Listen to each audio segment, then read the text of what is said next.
All right, I call to order the meeting of our Common Council for Tuesday, July 21st, 2026. Clerk? Thank you, Mayor. All 12 are signed in and present. All right, very good. Thanks, Clerk. Now please stand for the Pledge of Allegiance and remain standing for an invocation offered by Alder Grant. I pledge allegiance To the flag of the United States of America and to the republic for which it stands, one nation, under God, indivisible, with liberty and justice for all. Alder Grant. Thank you. Dear Lord, as we gather to serve our community, grant us wisdom to listen with open hearts, understanding to appreciate different perspectives, and compassion to seek what is best for all. May we work together in the spirit of unity, treating one another with kindness and grace, and may our efforts strengthen our community today and in the days ahead. Amen. All right, well said. Thanks, Alder Grant. Next, we'll move to approval of the minutes. Motion to approve made by Alder DeLee, seconded by Alder Ritterbusch. Any changes? Seeing none, all in favor say aye. Aye. Opposed, nay. The ayes have it. The minutes are approved. Approval of the agenda. Motion to approve made by Alder Presley, seconded by Alder DeLee. Changes here, amendments? Seeing none, all in favor say aye. Aye. Opposed, nay. The ayes have it, and the agenda has been approved. Couple items, but first I want to yield the floor to Laura Schley and the DGBI team. I don't know if it's just Jenny or both Jenny and Jen who'd like to come up. But we are very appreciative for the We the People quilt that hangs behind staff in our council here, in our council chambers, and to tell us a little bit more about that project and how everything came together for our 250th celebration. I will kick it over to the lectern. So the floor is yours. All right. Thank you very much. Yes, we're very happy today to see the quilt hanging in its final home here at City Hall. So this was a project that started several months ago, and Downtown Green Bay Inc. Worked with the city to help make this happen, and also with the Wisconsin Arts Board. And we hired Laura Schley to be the artist in charge. And then we also put the call out to the community. So we had over 250 participants in the community of all ages. And they didn't have to be artists. You can see there's varying levels of complication on those squares, but there are all individual squares that really represent what America means to you, and things from our history, things we look forward to in the next 250 years. Some are Green Bay related, some are nationally related. So it's pretty great. Take a few minutes to look at it. Every square is different, and it really represents how we are all unique, and we all come from different perspectives, but we're all we're all tied together and united together. One more thing I'd like to point out is there will be a permanent plaque placed there as well, but temporarily I have this, and we do have a QR code that you can scan that goes to our website, and you can really read the stories behind each of them, and some of them are really interesting, so definitely worth checking out. And one more thing, we have a replica of the quilt out on the streets. So on the corner of Washington Street and Cherry Street at the Black Saddle Building, we have a vinyl mural that was placed there. So that is a little more accessible to the community for them to go take a look at it out there. So make sure you check that out as well. We hope to keep that up for a few years so that this project lives on. And Laura, do you want to say anything? Sure. Thank you for entrusting me with this project. It was a effort of love and a whole lot of other emotions. We started back in December, and through many months of planning and community input and support, it's here. When you reached out initially about it, I was a little torn because I had a lot of mixed feelings about our nation lately.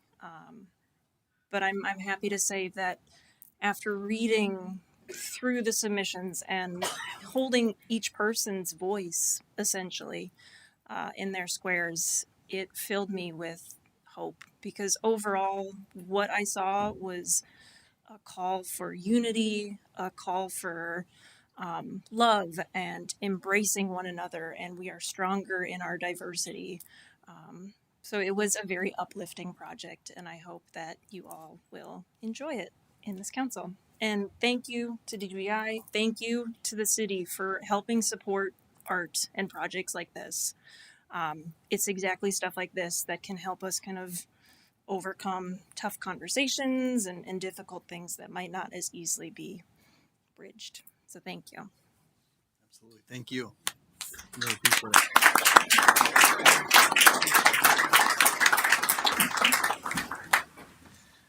Just a couple of other items. Like I said, we've got an appointment here, of course, for our interim city clerk, Stacy Menke, and just wanted to thank her for stepping up.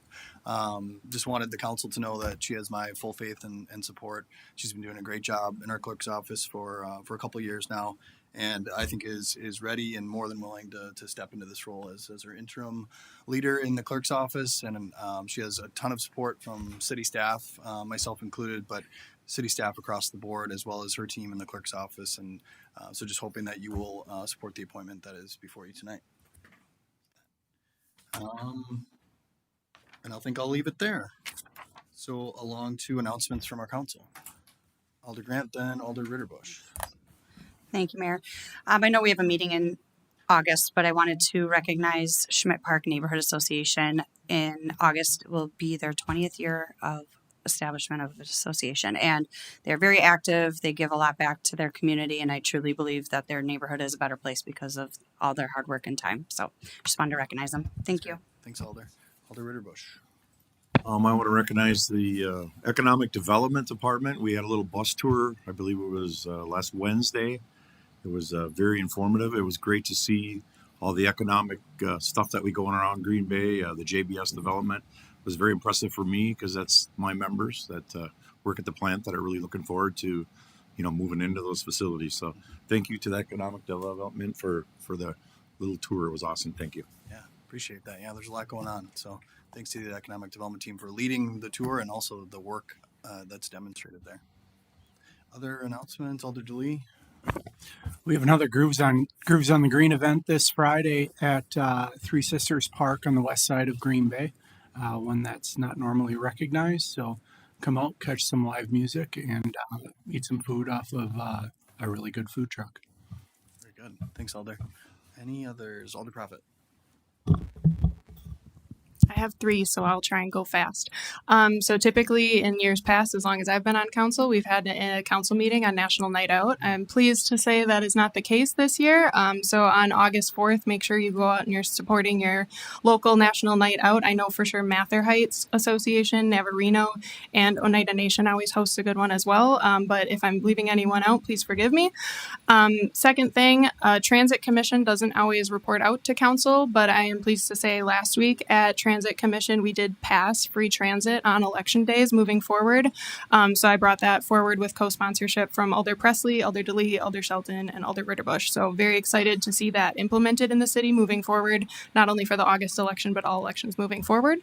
And then finally, we had some storms last night. Unfortunately, a large tree fell into a neighbor's house, and I just wanted to shout out forestry who was there taking it down. It was a very large tree, very quick. PD was out there, or fire was out there last night. It was 1:30 in the morning. We were without power on our block for 6 hours. The response was just very swift and very appreciated by the neighborhood. So just want to shout out everyone from the city level who responded to that very, very swiftly. Thank you. That's good to hear. Thanks, Alder. Anything else? All right, we'll move along to appointments. First, the reappointment. Motion to approve made by Alder Prophet, seconded by Alder DeLee. Any discussion? Seeing none, all in favor say aye. Aye. Opposed, nay. The ayes have it, and the reappointment is made to the appointment. Motion to approve made by Alder Prophet, seconded by Alder DeLee. Discussion on that. Seeing none, all in favor say aye. Aye. Opposed, nay. The ayes have it, and that appointment is made. On to ordinances, second reading for adoption. Entertain a motion. Alder Hinkfus? I'm going to pull number 1. All right. We'll just go right to that then. So this is an ordinance amending section 42.3 relating to the responsible bidder approval threshold from 25,000 to 50,000 to let contracts to the lowest responsible bidder. So on that, Alder? Yes, I'd like to refer it back to staff. Even though it's a second reading, there's a piece in the state statutes that we need to add in there. So if we could refer it back to staff and they'll send it back to council. Sounds good. So there's a motion to refer that item back to staff, Second. seconded by Alder Eck. Any discussion on that? Seeing none, all in favor say aye. Aye. Opposed, nay.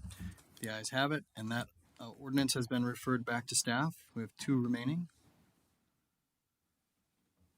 Alder Presley. I'd like to pull number 2. All right, an ordinance rezoning the properties located at 703, 707, and 713 Roy Avenue from neighborhood commercial to low-density residential. I'd like to amend this to clear up what looks to be an error in the lots matching up with the parcel numbers. So right now it says lot 16, lot 16, and lot 16. I believe that should say lot 18, lot 17, and then lot 16. If I can get confirmation from economic development or law on that. Yeah. Mr. Leroy? Yeah, so for 703, that should be with should replace 16 with 18, 707, 16 parentheses 17 with 17 parentheses 17, and 713 Roy Avenue replaced with 16 parentheses 18 with 16 parentheses 16. Okay. Is there a second for that? Seconded by Alder Prophet. Any discussion? Seeing none, all in favor say aye. Aye. Opposed, nay. The ayes have it. Entertain a motion to approve as amended. Motion to adopt as amended offered by Alder Prophet, seconded by Alder DeLee. Any discussion? We'll use the board.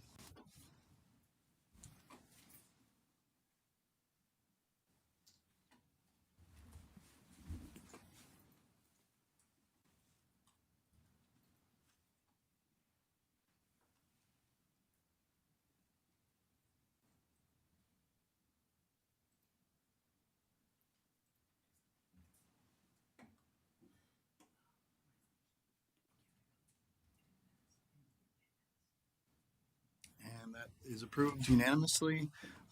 General ordinance number 1126. Motion to adopt made by Alder Prophet, seconded by Alder Presley. Any discussion here? Seeing none, we'll use the board there.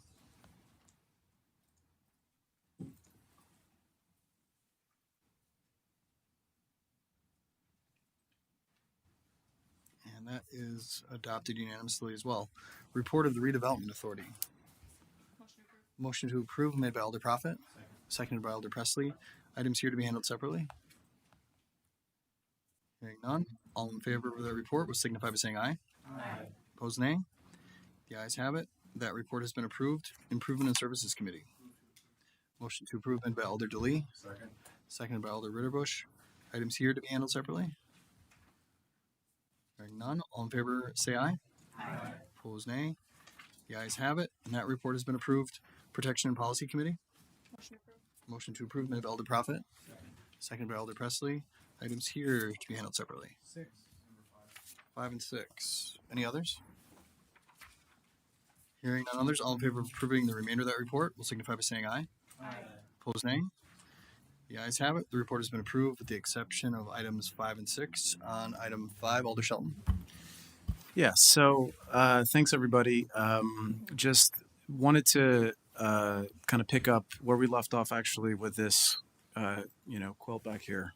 This is the 250th year anniversary of the Declaration of Independence, which was a promise of world historical importance. The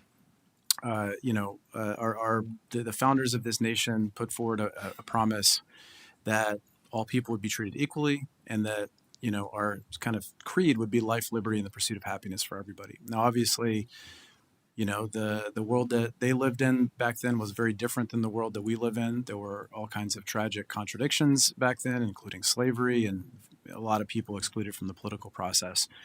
But one of the reasons I wanted to bring this forward and wanted to bring it forward now during the month of July is for us to lay claim to that promise in our city.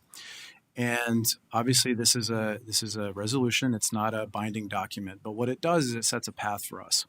It lets us as a council say, these are the things that we're going to foreground when we make decisions moving forward. So whether it's thinking about how we approach housing and making sure that everybody in this city enjoys the right to housing, or whether it's dealing with mitigation against climate change and the right to having a sustainable infrastructure, which I'm sure many of you on this council, like me, have dealt with a lot of complaints related to flooding right now. This is the kind of thing we can use to chart our path over the next couple of years. I'm really proud that got 4 folks on the council already to sponsor this. And, we move this through the committee. I think there's widespread support for it. I know there's a number of people here who want to speak to this as well, so I'll motion to open the floor in a moment, unless there are other alders that want to speak to this now. But thank you all for entertaining this. Thanks, Alder. Motion to open the floor. Motion to open the floor. Motion to open the floor. Made by- Absolutely. Sure, Alder Grant. Thank you. Just a couple of questions on this. Can you clarify? I know you clearly stated your intentions on here, but can you tell me, the need to do this versus what we have been doing as a council? There's a lot of generic statements in here, but how are we going to do that? How are we going to create the right to recreation through public parks and arts? What are the actionable steps in here that you would like to see? Yeah, that's a great question. And again, I would compare this to the Declaration of Independence, right, which outlined a vision. I don't think everything was spelled out paint by numbers, but I think there's a lot of actionable steps that we can take. I don't know what all those are with every single one of these, but when we think about the right to recreation through arts, which I think you mentioned, Through parks, sorry. Parks. But yes, it's all in there. Yes, recreation through parks. I think, obviously we've taken some really good steps toward that. You heard Alder DeLee talk about Grooves on the Green, which is a great program. But making sure that when we prioritize decisions moving forward around parks, for instance, that we're thinking about how they're accessible to everybody, right? I'm not saying that we don't do some of these things already or that we don't have some of these commitments. So what this really does is it makes real those commitments that we have. It puts them into a resolution that can guide us. And then when we move forward, we can think about, how it is that when issues come up related to the parks, that we think about access for everybody and the idea of this being a right that everybody deserves. Okay. I just was kind of curious because right now there are parks that aren't accessible due to some of the homeless population. So what measurable things who are we going to make that park accessible to? How are we focusing on whose advantage that is going to be? Because right now children can't play at certain parks. Even something like the right to clean drinking water. Do we have an issue in Green Bay with that right now? And someone's perspective, there's all different studies out there of what is clean water. And, some people, we can't agree on what's healthy and what's not, depending on what studies you're looking at. I guess what I'm nervous about with this is the measurables. What are you what do you count as affordable housing? What's that number? What are you seeing as a good wage? And again, I know that's not something the city can do. So I'm very confused on this because there's a lack of numbers, measurable aspects. Where's our goals? Where are we going to, and where are we now?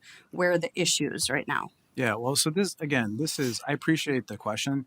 This is a vision statement. This isn't a, complete stock taking of everything we do in the city, right? Those are conversations that are going to come. This is getting us on record in terms of the things that we all value. There are obviously, again, things that can guide our decisions if we think about these, but one of the things that makes America America is the idea that we engage in democratic deliberation. And so this gives us, again, a set of principles. And you and I may disagree what it means for everybody to access, parks, or what it means to have a living wage, right? There's all kinds of metrics that we can use to think about that. But what this does, again, is it grounds us in something and gives us a vision to move toward, right? So I'm not going to get into the particulars of what, how we measure each of these things now, because that's not really the intention of this document. Okay, so you would agree that a lot of these things are subjective? I think, there are things that we're going to have to deliberate on, right? These are things that are going to involve democratic deliberation. That's the whole point of having a common council. Okay, all right, thank you. Yeah. Before we open the floor? Yeah. Okay, Alder Hutchison. Okay, I will claim that first one, the right to clean drinking water. That wasn't on the list when I got it and looked at it. I'm a civil engineer. That's what I did for 40 plus years. And people take drinking water as a matter of fact. We got it. Why do we have to think about it? We have to think about it. In this day and age, there are a lot of threats to drinking water. We get our water from Lake Michigan. I can envision the intake pipe that we had to protect from the mussels. We're constantly fighting to protect that water. We have a great water industry here. People formed to protect that water. We take it for granted. They're reading information every time they meet to protect that water. And I think it's absolutely right to be here because there's going to be stuff coming at us. And as alders and the alders in the future, we want them to know we were thinking about this. You got to protect that. Okay. It doesn't necessarily mean we got to do something right now, but should have it in our mind to protect that water. And then as far as the specifics on how to get this done, life, liberty, and the pursuit of happiness, there are no specifics given that. How do you do that? You have your idea, I have mine, but we know what that means generally in our mind, what that means. This is what this is supposed to do. Just generally get it in your head. We can discuss the specifics as we go forward, but these are here to highlight what we want to protect as a city. And I think it makes a ton of sense. Thank you. Alder Profit. I know it was posed of the co-sponsors, and I know I was one of the co-sponsors. So for me, I view this document too as one thing I've heard in the past 2.5 years now that I've been on council is it can be hard to follow city business for someone who's not really familiar with the inner workings of how we do policy and procedure here. This document kind of combines into one resolution some really tangible things that we can speak on and respond to our neighbors when they ask of us. 8 out of these 10, I can see a committee or commission that would touch these. The 2 that they wouldn't, public education and health infrastructure perhaps. But this document, as I mentioned at committee level, is something that will frame how I advocate at the state level, how I advocate at the federal level for policy shifts we need to help our everyday neighbors here in Green Bay. So I think it's just a guiding document we can point to. And I would hope as a co-sponsor, my neighbors would ask of me, some tangibles that we see in relation to these. I'm more than happy to answer that of them. But I think this is a good document to be able to point and say our body supports these 10 items. Alder Morgan was in the queue, and then I think Alder Hinkfist. Being a member of the Water Commission, I can let you know that we don't have a water issue here. We have the best water in the state of Wisconsin. As far as the intakes, there's 2 of them on Lake Michigan, and one did have zebra mussels that were blocking a portion of it. The other one intake was capable of handling all of our water supply, and we have actually, the commission, I should say, actually went and they have all those zebra mussels removed. So they have 2 large intakes coming out of Lake Michigan that are providing the best water. Our water's so good, we sell it. Pulaski's ready to hook up in August. Ashwaubenon's hooked up. There's so many people want our water. It's a great asset to us.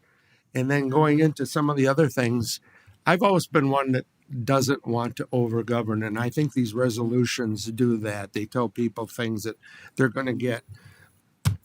The right to a living job. Well, Wisconsin Statute 104.001, a city cannot set its own minimum wage. So we can't do anything about it anyway. The statute about affordable housing, 66.1015, says the city cannot regulate rents or mandate affordable units. So that's something we can't handle. I just think we don't need more laws. I think we need to enforce the good ones we have. And I agree, all these are things that we all want to have. But why do we need to keep putting more laws on the book to do it? I think it's being handled. Our Constitution takes care of most of our other laws. Thank you. Alder Hinkfist.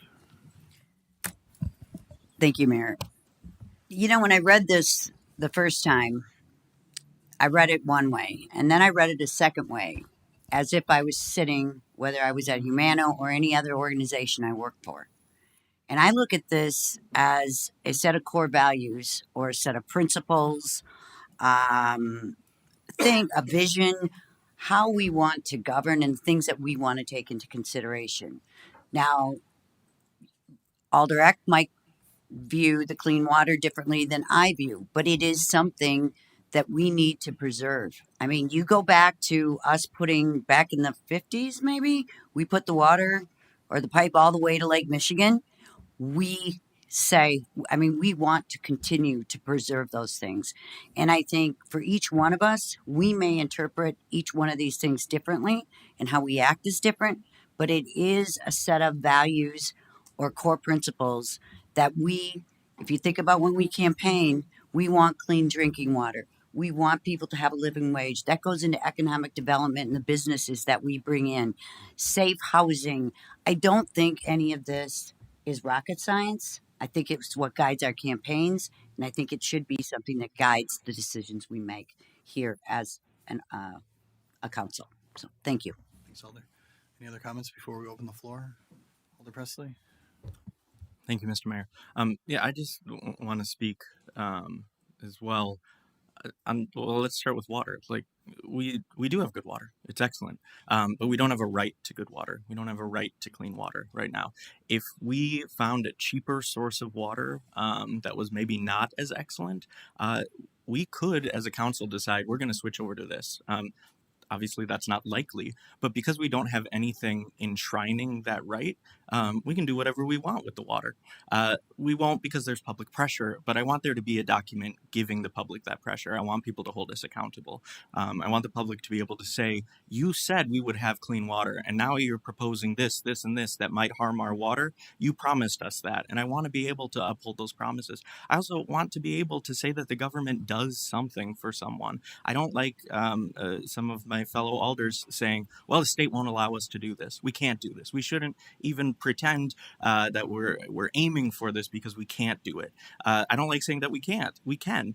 If the state doesn't allow us to do something, we can find out carve-outs. We have been pushing towards more affordable housing despite what the state has limited us on. And we can lobby the state for changes. I think that we are asked to represent our constituency at the level that we represent them at. If we're not state legislators, we're not federal legislators, but we can do right now something that guides us towards the goals that we want to see. Even if we can't enact them perfectly, specifically right now, I don't want us to ever say to our constituents, you can't have affordable housing, you can't have clean water, just because of those preemptions that exist at other levels of government. So pushing forward, I want us to look at what we can do and not what we can't do. Thanks, Alder. Anything else? Motion to open the floor was made by Alder Shelton, seconded by Alder Prophet. All in favor say aye. Aye. Opposed nay.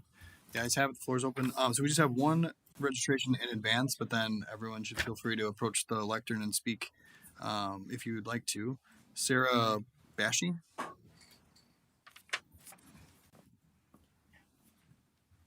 And then just to remind everyone, we allow for 3 minutes for public testimony. So if you could just state your name and address, and then you got 3 minutes to go. My name is Sarah Bashy, 1770 Burgoyne Court, apartment 80 in De Pere, often in Green Bay for many, many reasons. I just wanted to come here tonight and say that I am in favor of this municipal Bill of Rights because I believe that these are all human rights and that we are all people and deserving of them. Thank you.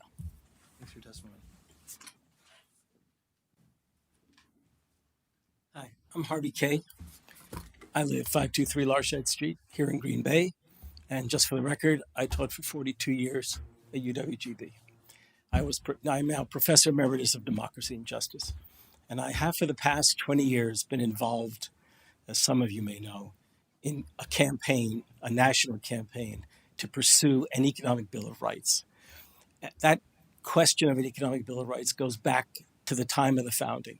It was indicated clearly, life, liberty, and the pursuit of happiness. And I would also add fundamental equality, which is right there. Additionally, even before the Declaration, the hero of the revolution in my mind is Thomas Paine, who called for the revolution to not only create an independent United States, but also to create a democratic republic. And it was Thomas Paine who, not too many years after the revolution, was the first person to call for Social Security. Okay, which would have gone beyond Social Security as we have it, because it called for making sure that people, when they reach a certain age, did not have to work. But it also said it would give grants to young people to prevent them ever falling into poverty, or at least try to prevent them. But the real question of economic Bill of Rights doesn't really appear until Franklin Roosevelt, one of the three greatest presidents in American history. And when he presented it in 1944, he didn't do it as a thought that popped out of it into his head. It's that he had been working from 1932 right through the war to make an economic Bill of Rights happen in this country. And at the heart of the New Deal and the war effort was that aspiration. Now, throughout, he pushed the idea of rights over and over again. And then in 1943, he asked Americans in polls, and this is a serious polling firm out of Princeton University that ran it. They said, what would you like to see after the war? And they laid out things that seemed like common sense, perhaps. They wanted a right to a job at a living wage. They wanted guarantee of education as far as they could go. Okay? They wanted health care for all. They wanted housing of a decent sort, and others similar to that. Now, he presented that in the State of the Union message in 1944, and though Congress wouldn't go near it, in part because business had its grip on certain members of Congress, and the Southern Democrats had no intention of pursuing an economic Bill of Rights because it might mean they'd have to integrate hospitals. Boom. But you know what? The idea never died. And in 1960, the Democratic Party national platform, the platform included a whole array of aspirations, promises that they would pursue, laid out exactly, and they made it clear this is written in the spirit of the Economic Bill of Rights. A. Philip Randolph, great labor and civil rights leader, presents the Freedom Budget in that spirit. Martin Luther King Jr., not long before his death, founded the Poor People's Campaign, which was basically advancing an economic Bill of Rights. Now, all I can say is I looked at this morning and I thought, well, maybe I'll come up with a speech to give. That is not, I didn't plan this, okay? But I can tell you that when you look at American history, there is something about that life, liberty, and the pursuit of happiness that propels just this kind of thinking. And the more I thought about it, the more jealous I felt of all of you. Because you get to talk about this and possibly pass it as a resolution. And by the way, don't think that this is only going to affect Green Bay. Hopefully it would affect Green Bay. This will send a message that this city of Green Bay, which has the only socialist football team in America, let me make that clear, has also come out in favor of an economic Bill of Rights. I hope that every municipality in the state, maybe beyond the state, talks about this kind of thing, because we desperately need an economic Bill of Rights. It would keep people from believing government doesn't matter. Why bother to vote? They'll figure out why bother to vote, okay? Because there are possibilities. I'm going to stop because that's probably 3 minutes, okay? All right. Thanks so much for your testimony, sir. Anyone else who would like to speak?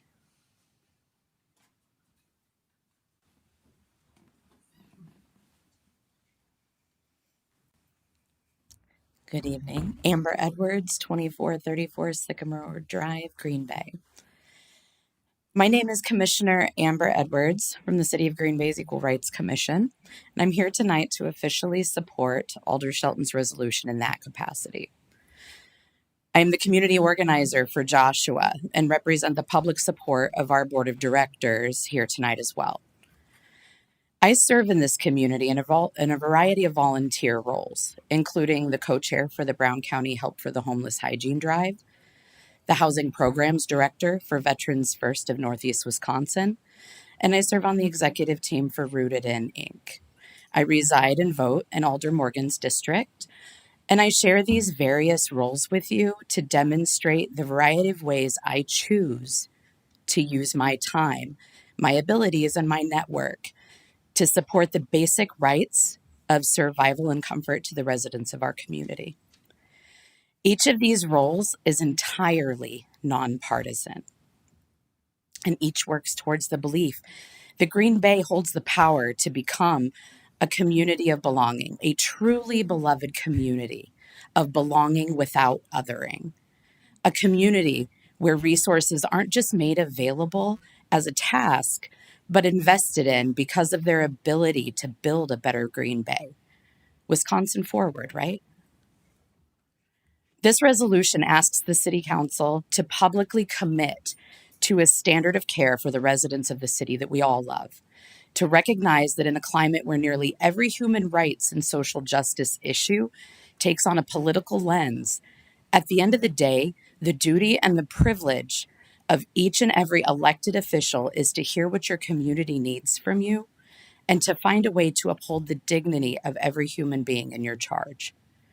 Further, it is my expectation as a voter with a voice that this council works together with integrity and bipartisan conversation to reach a level of accountability and compromise that has proved elusive in prior local and state conversations.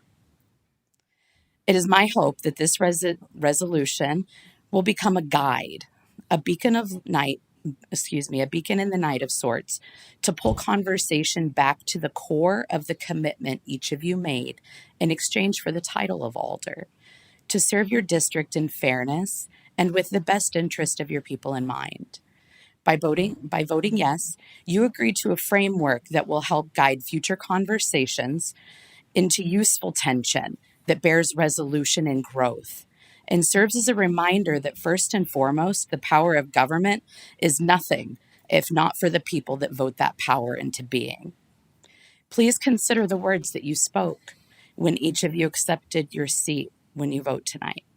Thank you all for your dedication to building Green Bay into a truly beloved community.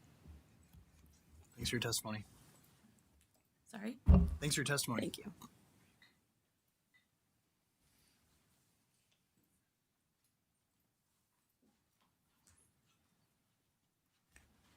Hey, council members. My name's Steve Campbell, 1207 North Dan's Avenue, District 6. And I sat where you guys were there for a couple of years. And I listened to the constituents of my area. Now, I know I'm not supposed to sit up here and ask questions, but I want to bring up a few statements here that when I saw this resolution, that I'm sure you all did your own surveys and talked to hundreds of people. Maybe this was even a campaign thing when you did it, but I doubt it. You know, I look at this little minor nucleus of what you're trying to do, and I compare it to Governor Evers disobeying the federal government to turn over our voter rolls because they don't believe they should have to. I see this as a small divide of that. I didn't hear anything about equal and fair elections in there. We can't even do that. That wasn't even in there. When you took your, can I finish? When you took your oath and you said the Pledge of Allegiance, you took that oath to the Constitution. You also were sworn to uphold the Constitution. I don't see any of this in here that isn't covered in the Constitution,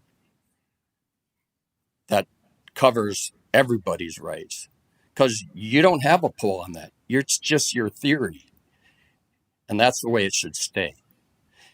We don't need to rewrite the rules and resolutions. If you do it by the way of Alder Grant and my fellow alders, and you go through the correct process to vote on it, deliberate on it.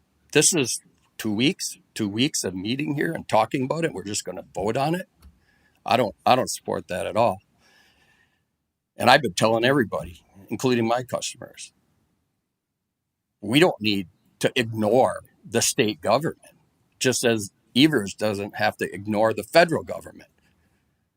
Not voting our turn. Where's our equal rights in voting?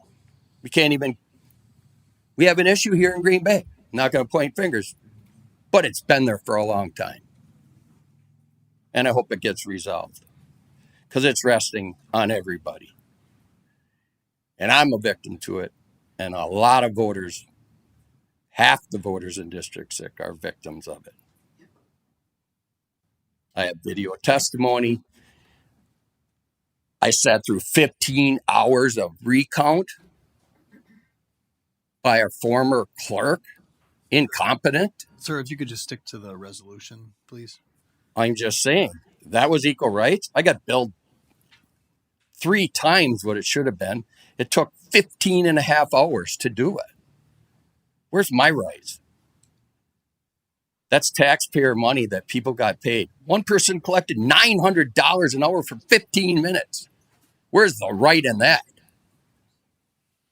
I do not support this resolution. I support the hard work from everybody that listens to their constituents without going out and putting their head on the line.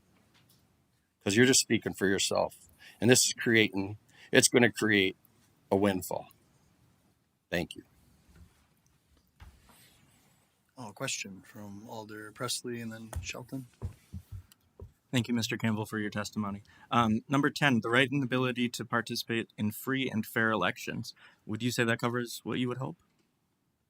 I didn't hear him say that, but I'll maybe say it again. The right overlooked and it. ability to participate in free and fair elections. I'd have to look at it again. Did you read this before you came up and talked about it? I've read it a couple times. Oh, so you just Did I have missed to number read it 10? today? No, I didn't read it today. Thanks for bringing it to my attention, though. Okay, excellent. And then Again, though, I will say to comment on that, what are we doing to fix it then? this is sort of a well, I won't. I get answer it. the question, but It's vision a statement. rainbow of ideas. Okay. And then I also wanted to ask, so you've run for office in the past, and lost once, and won once. So you've talked to a number of You know what? I won every constituents. single time that I went forward and got to sit out and talk to the constituents in the thing, and they still call me. That's excellent. So when they talk to you, what do they talk to you about? How fast is the plug in the city of Green Bay going down the drain? Okay, what specifically though? What's Are they concerned about specifically? infrastructure? Well, it's not flooding. The roads, the speeding, You're saying the people in people District under the 6 aren't concerned southbound about bridge, flooding? the police. I rolled up right down from your street. You said the A people person rolled down the window and went like this to me, a little kid. What are we teaching our kids? Where's Green Bay gone?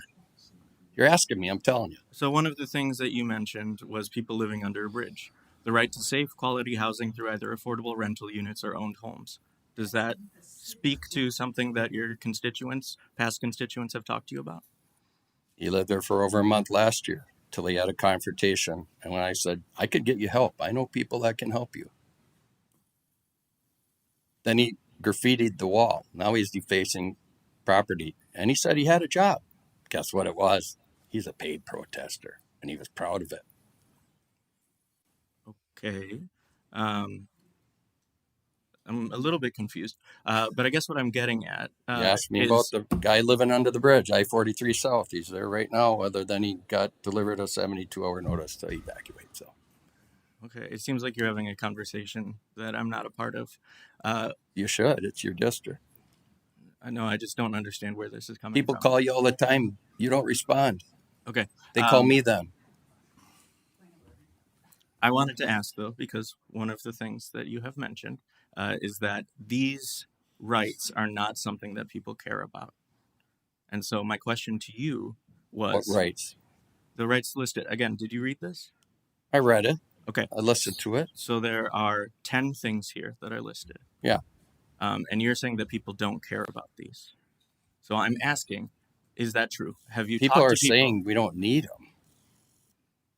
I explained to them, what's this all about? So I explained exactly what I'm here to explain. This is no different than our governor ignoring federal rules, saying we don't have to. Is that what's going to happen to Green Bay? Because I think that is what's going to happen. And we're going to form a commission, I heard it said, and I heard when, that's a for now, and I heard commission. So just like I was in on the Equal Rights Commission, now we got a whole commission to bring forth all kinds of things that everyone already has. Is there a right to clean drinking water in the Constitution? We haven't got a drinking water problem. I Is was there a here when right we to did clean the drinking water in the whole test. Constitution? Okay, no, we don't have a drinking water problem. No, is there a right to clean drinking water in the Constitution? You've read it. If I live in the country, I'm going to dig a damn well. Is that all right? Okay. Then everyone should have a right to dig a hole in their backyard and get their own water. All right. Thank you for your time. That'd be my right. All right, Alder Shelton with a question. Alder Presley. I said you're going to go that way with all this. All right, thanks for your testimony, sir.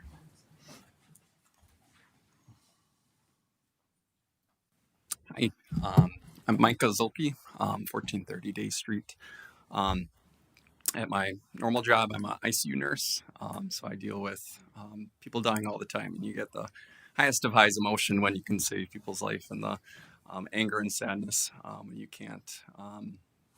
And one thing that I try and give my patients and their families in these trying times is hope.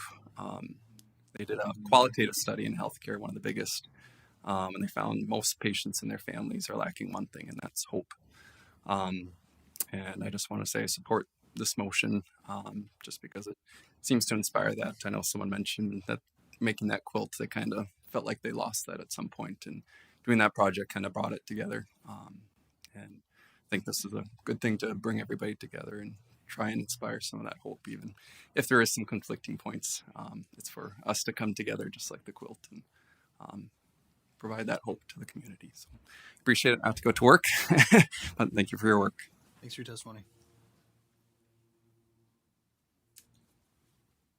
Hi, my name is Christy Kaiser. I live on my address. Yeah. 2645 Van Beek Road in Green Bay, Wisconsin. So I just want to say that life, liberty, and the pursuit of happiness are super important to me. I grew up with both my mother and my father in the military. So I am an Army brat. I grew up that way. The longest I've ever lived anywhere is Wisconsin. That's 8 years. So I remember my parents deploying to Iraq, going to Bosnia, and as a young child wondering, are my parents going to come back? What are they fighting for? And that's our rights. So Green Bay is super meaningful to me. It's the first place that I consider home. It's more home than anywhere else I've ever been. So I serve my community a lot. I've been a hospice volunteer for 2.5 years. I've been a homeless shelter volunteer for about 2 years as well. I am honored to serve on the Equal Rights Commission, and I plan on being a very good steward of equal rights. When I look at this Bill of Rights here, I don't see anything that's not super obvious to agree on. I do believe that there are things that are subjective when you look at data and the way that you interpret them, but that seems to be government because we are humans, so we have to look at it through the lens of humanity, so like the humanities. So there are going to be subjective discussions and values, and I think that this just brings that conversation forward so that we can start that dialogue. So it's just the beginning. Thank you. Thanks for your testimony.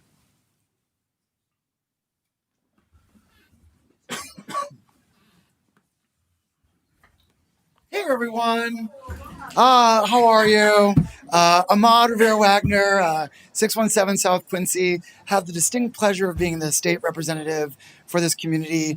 I also love rainbows, so I'm obviously in favor of this resolution. But I wanted to start with an anecdote because of the basic nature of what you all are doing, which is exciting, which is that if you remember some people that worked in our community called Vince Lombardi and Norman Miller, they were the first to help integrate the football team, the Packers, and they were the only second team in the entire country to do so.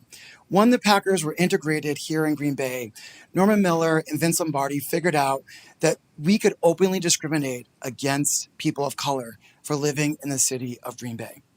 And so despite the fact that our sports team that was publicly funded, players could not live actually in the city of Green Bay.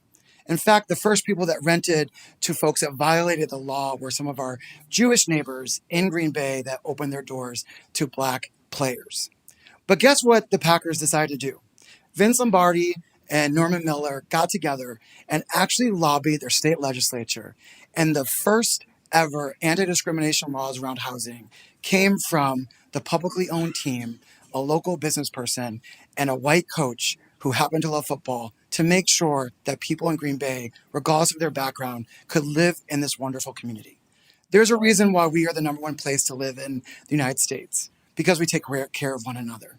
We are at a time nationally where people feel whether their skin color, how they worship, who they love, how they show up, or their gender is going to decide what kind of rights they have. What I love about Green Bay is regardless of who you vote for or whether you vote at all, who you love, how you show up, we take care of one another. This resolution is taking those values and putting those to paper. This is not hard. This is not complicated. You get to have good drinking water, whether you're a Republican or a Democrat. You deserve housing, whether you are Muslim or Christian.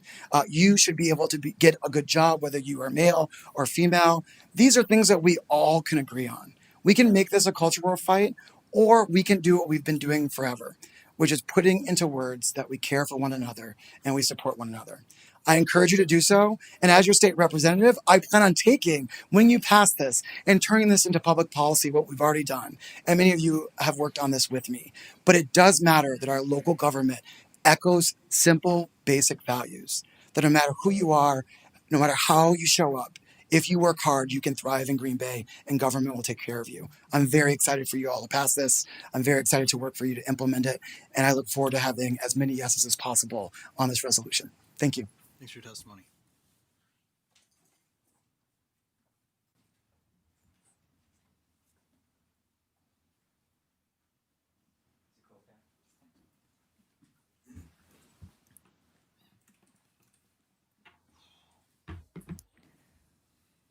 Hi, members of the Green Bay Common Council. I'm Tarl Knight. I live at 711 South Broadway, Green Bay, Wisconsin.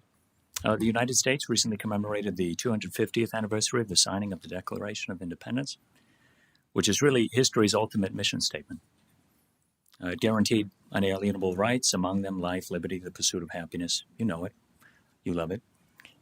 In 2023, the U.S. News and World Report ranked the city of Green Bay the #1 city in their annual Best Places to Live in the United States, citing affordability and our quality of life. Our city is great. Green Bay is great because we value improving the quality of life, liberty, and pursuit of happiness for our community members. If our city has affordable housing, if our city has affordable transportation, if our city has affordable and accessible recreation, arts, history, and culture, if our city has free and fair elections, then let's continue to offer it. Let's continue to promise it. But it's possible we still have a way to come. And the Bill of Rights will keep us grounded in our progress and pursuit of our values and principles. So thanks to Alder Shelton, Hutchison, Presley, and Prophet for introducing the resolution. I really commend the stance of proactive governance rather than a stance of only reactive governance.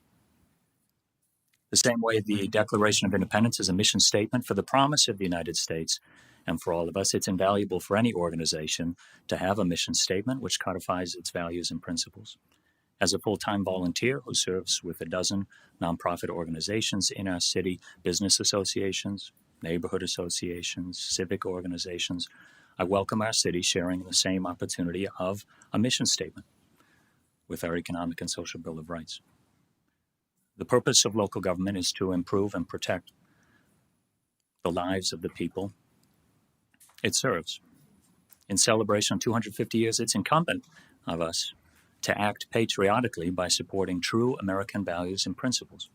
Because patriotism isn't only about celebrating our history, it's also about creating a tomorrow worth celebrating for all of us. Alders, please support the resolution proclaiming our city's commitment to Economic and Social Bill of Rights. Let's be proud to support a common vision for our community. It's patriotic, it's common sense leadership. Let's continue creating a Green Bay which works for all of us. Thank you. Thanks for your testimony.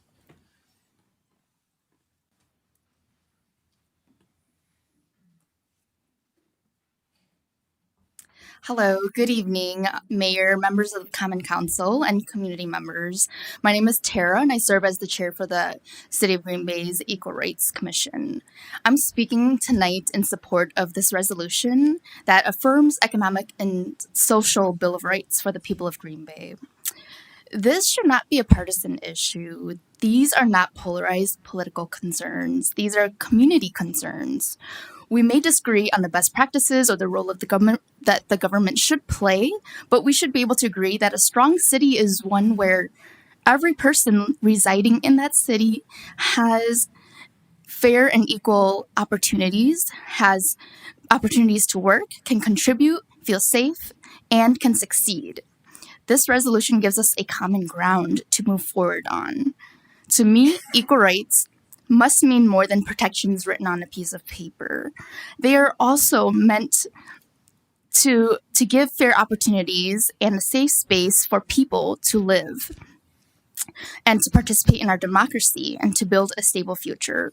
Green Bay's history begins with indigenous nations who lived, gathered, and traded and built communities here long before European settlement and other immigrants and refugees came to the city. So some came here seeking land, work, and opportunities. Others fled war, persecution, political violence, and instability. My father included. He came here as a Hmong refugee in the 70s. He actually held guns and learned how to use guns at age 7 because of American soldiers who had taught him. So he came here seeking refuge after we lost the Vietnam War. But I digress. Across all of these generations, these communities worked in our industries, opened businesses, raised families, shared their cultures, and strengthened the city we call home. That history reminds us that belonging and opportunity should not only be reserved for only a select few. A person cannot fully participate in our community if they work hard but still cannot afford housing, if healthcare is out of reach for them, if transportation limits their opportunities, or if they feel their voice does not matter. This resolution recognizes the shared values that a living wage, safe housing, clean neighborhoods, reliable transportation, quality education, accessible healthcare, fair elections, and freedom from oppression are all connected to human dignity and equal opportunity. The city, of course, cannot solve every challenge alone or guarantee outcome, but we can clearly state our values, use the authority and resources available to us, and make reasonable efforts to move Green Bay toward greater fairness, stability, and opportunity. Why is this resolution necessary? It brings these real issues into one clear framework that helps guide future city decisions. It gives the city a public standard to measure policies against and strengthens accountability. The resolution does not promise immediate results. It commits the city to making reasonable progress within its authority and resources. For example, wages still matter to the city because income affects the issues that city directly manages. Housing instability, homelessness, demand for emergency services, transportation access, neighborhood stability, and whether employers can attract workers. The city's role is not necessarily to mandate wages, but to understand whether residents can afford to live locally and then use those tools that it does control, such as economic development incentives, workforce partnerships, affordable housing, transportation, job training, and support for businesses that create stronger paying jobs. A great development that shows this in real time is the JBS development that was mentioned earlier. The city could also further measure progress using clear publicly available indicators. For living wages, it could track the percentage of city contracted, and local jobs paying at or above the annually updated Brown County living wage estimate, accounting for different household sizes. Ma'am, you're 3 minutes. Have expired. It's still very long, but I will cut to the chase. These measurable outcomes give the city a practical way to turn shared values into accountability and meaningful progress. Supporting this resolution affirms that every resident, regardless of where you were born, what you earn, what circumstances brought you here, deserves not only to live in Green Bay, but to have a fair chance to live and thrive here. Thank you. Thanks for your testimony.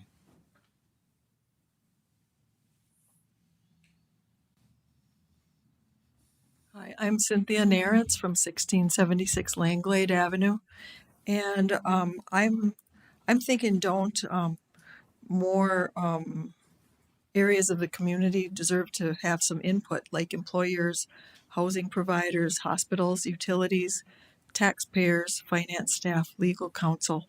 Wouldn't they like to have input in such an all-encompassing proclamation. I just feel like they would deserve that, and so would a proclamation like this. Thanks for your testimony. That's it. Thank you. Anyone else? Going once. All right.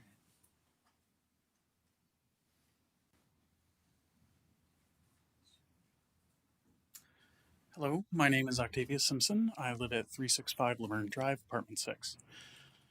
Green Bay is not my hometown. I originally came from Racine, came here for UWGB, and like my father, who came from Peoria, Illinois, and wanted to go to Washington State, ran out of money in Racine. That's how I came to be here. Coming to Green Bay, I did not have a plan. Initially, I did want to move out of state. But since having lived here now for about 15 years, I have come to see the community, many members of local government, and I've been impressed by them, and I want to continue to stay. I want to speak in support of this resolution, and I want to recognize and repeat that it's not necessarily policy that we're setting today, but it is a groundwork for discussion, which I do appreciate the time to come up here and speak and to allow others. And I strongly believe that that's the importance of our local government, to share our opinions, discuss it, and come to a decision. I would also like to share that having grown up in Racine, my father was in manufacturing his entire life. And then NAFTA came through and wiped out a good portion of the manufacturing jobs. And for anyone who does not get to see the rest of our state on a regular basis, Green Bay is very special.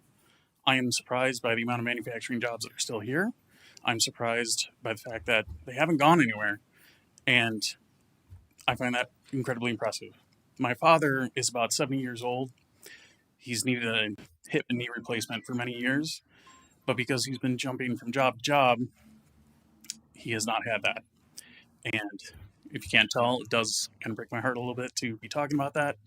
But I very strongly believe in the right to a fair and decent job. And that's why I would like to speak in support of this. Thank you. Thanks for your testimony. Anyone else? Motion to close the floor made by Alder Prophet. Seconded by Alder Shelton. All in favor say aye. Aye. Opposed nay. The ayes have it. The floor is closed. I think we're still looking for a motion. Motion to approve made by Alder Prophet, seconded by Alder Shelton. Any further discussion? Alderic. Thank you, Mayor. I want to begin where the sponsor begins, with the ideals expressed in the Declaration of Independence. Those ideals remind us that our fundamental rights are freedoms from government interference, the freedoms to speak, worship, work, own property, and pursue our own opportunities. These rights do not require someone else to provide them or pay for them. The resolution before us is different. It declares a series of economic and social outcomes to be rights, including a living wage, affordable housing, and health care. These are important goals, but calling them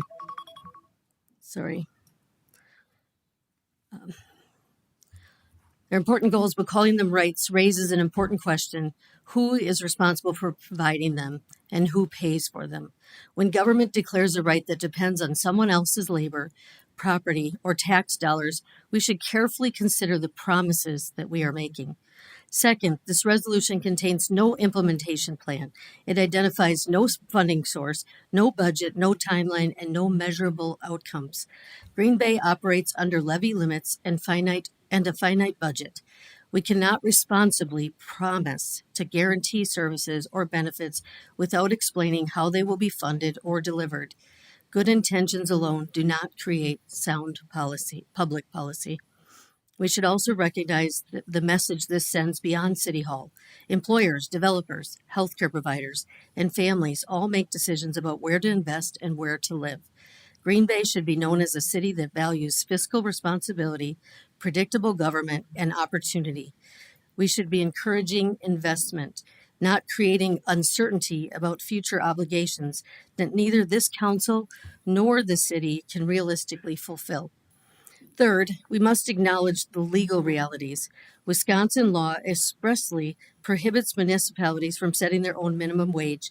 And I know that Alder Morgan mentioned this, but it's under Wisconsin Statute 104.001 and prohibits municipal rent control and mandatory inclusionary zoning under Wisconsin's Statute 66.1015.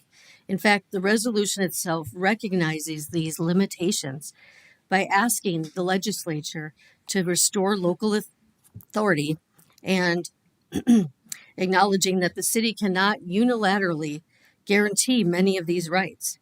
If we already know that we lack the legal authority to fulfill several of these promises, we should not present them as commitments the city can make. Doing so risks creating expectations that cannot be met.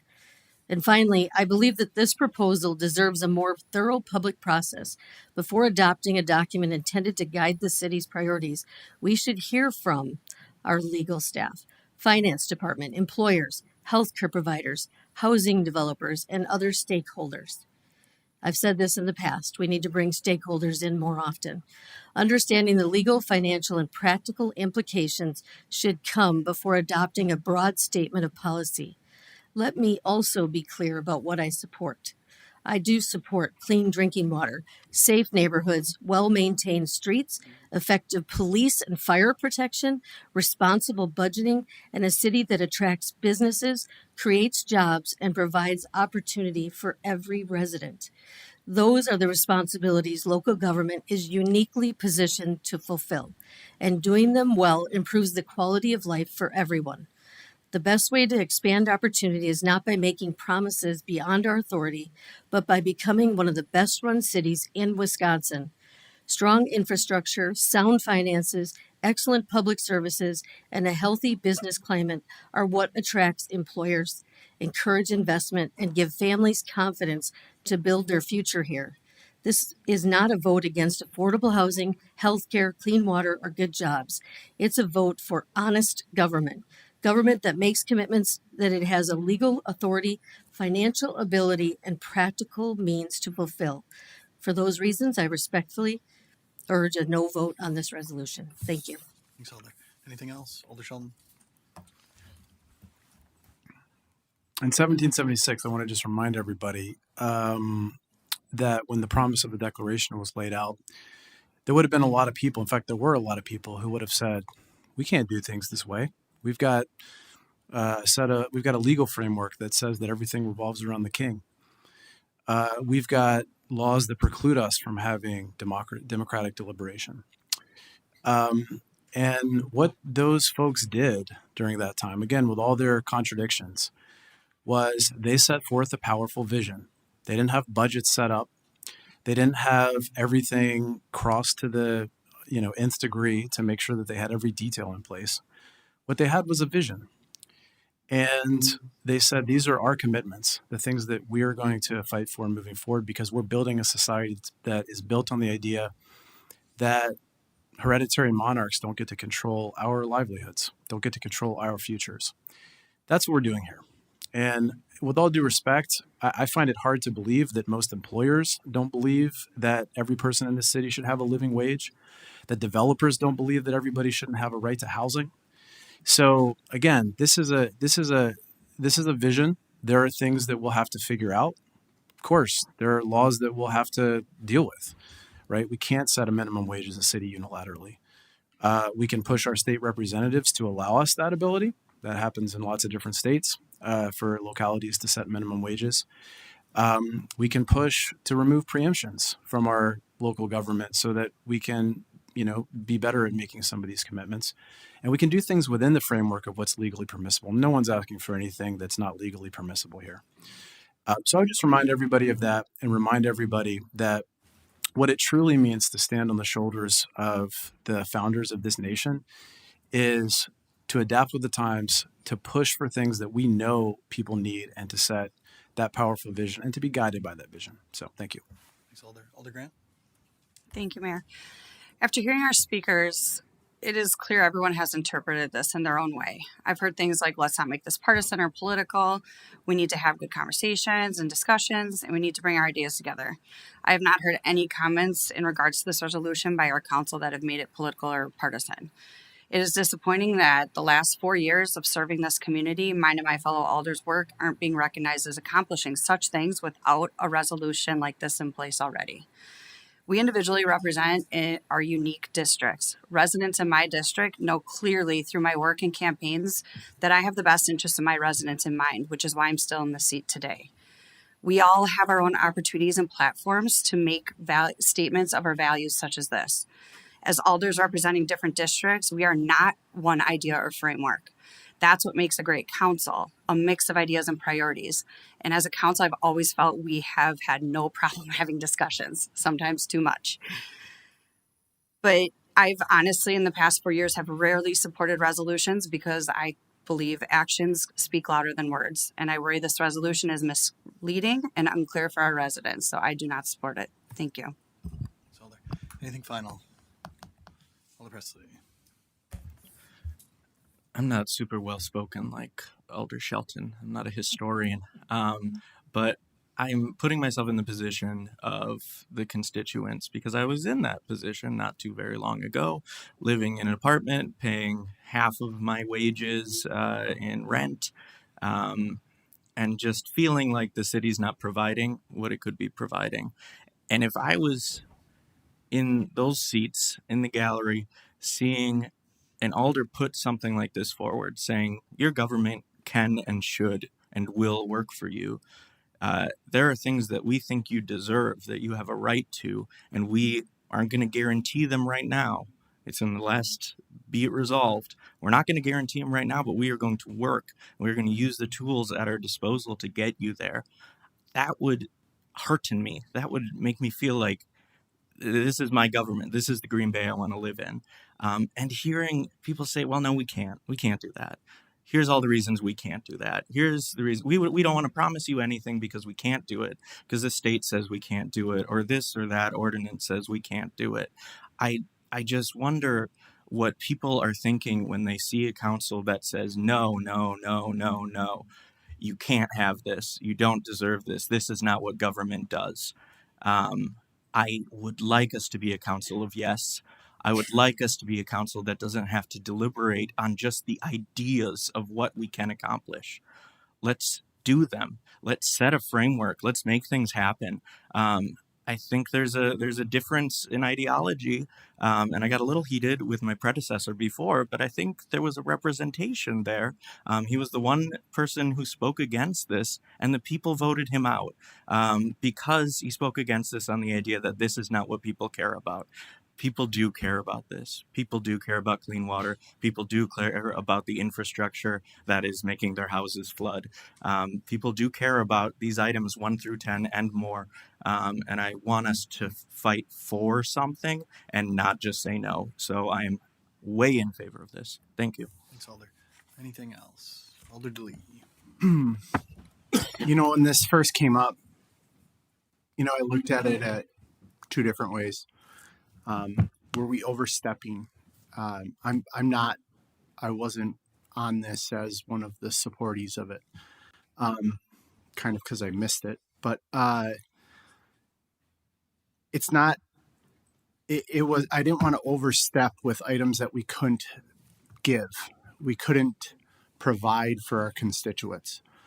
And some of the items like a living wage or public education. I work for the Green Bay Public Schools. I know that, we don't have much say in the Green Bay Public Schools. We have a school board for that, and we have directors at the school district that take care of that.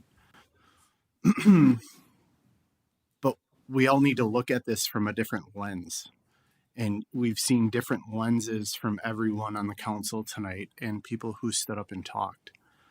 And I think what this lens is, and I don't know if everyone's not looking at it the same way, but it's a framework to create better for Green Bay.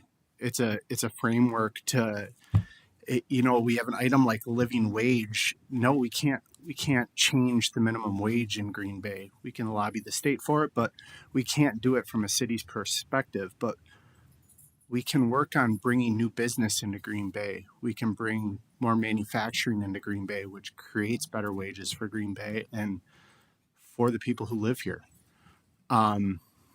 We may not have bad drinking water. We have amazing drinking water, but we can make sure that we don't pollute that or cause issues with farm runoff in the future or any of that sort of things. So it's just a framework to create better for Green Bay and everyone who lives here. And it's not a political statement. It's really just to continue to provide for everyone here what we've wanted to. It's putting it on paper, and I think that's an important piece of it. So I'm in support of it. All right, thank you, Alder. Seeing no further comments, we have a motion and a second. All in favor will say aye. Aye. Opposed, nay. We do have a resolution on it later in the agenda. We don't? There should be a resolution. Okay. So if we approve this, it approves the resolution. Okay. Yes, so we would need a board vote to approve a resolution. So we'll do that.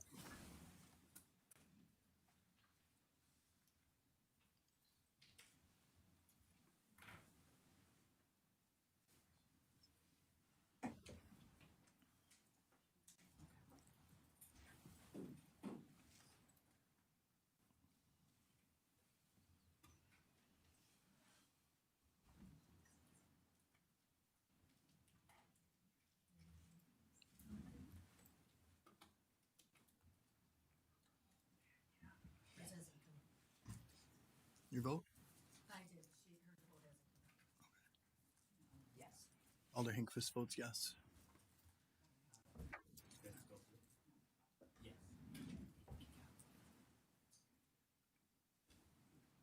All right, that passes 9-3. So we are on to Green Bay Police Department granting operator licenses. No, 6. Oh no, sorry, 6. That was pulled by Alder Hutchison. Let me get there. Okay. This is from PNP, which I chair. Oh, sorry. This is from PNP, which I chair. And number 6 was submitted as a proclamation and then changed at committee by Alders Grant and Eck to void the amendment, to avoid the proclamation in its entirety.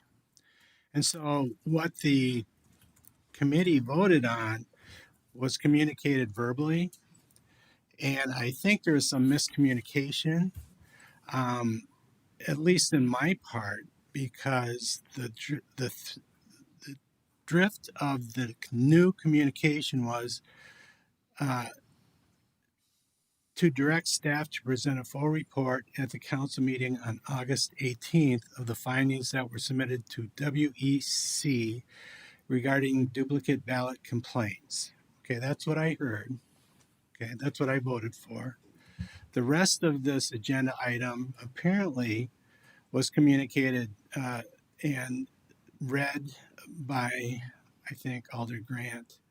This shows full transparency and will help to restore trust in our elections. We also urge the mayor and HR to review personnel issues pertaining to these issues and take appropriate actions. We encourage interviews from current and past employees to accomplish this. I did not vote for that language. So I am going to propose the first sentence remain and everything after the first sentence gets struck. I have issues with the fact that we're talking about personnel issues in PNP, and I don't think that's appropriate with this text that follows the first sentence. So that is going to be my recommendation on this. Is that an amendment that you're? An amendment to agenda item 6 to delete everything after the first sentence. Second. Alder Hutchison makes a motion to amend everything that follows the first sentence in the communication. That's before the council, seconded by Alder Prophet. Additional comments on the amendment? Alder Eck? I do have someone who's apparently online that wanted to speak. Okay. So I'm going to make a motion to open the floor. Okay. Alder Eck makes a motion to open the floor. Seconded by Alder Prophet. All in favor say aye. Aye. Opposed nay. The ayes have it. The floor is open. So if the person online just wants to state their name and address, you have 3 minutes for testimony. I think she was having technical difficulties.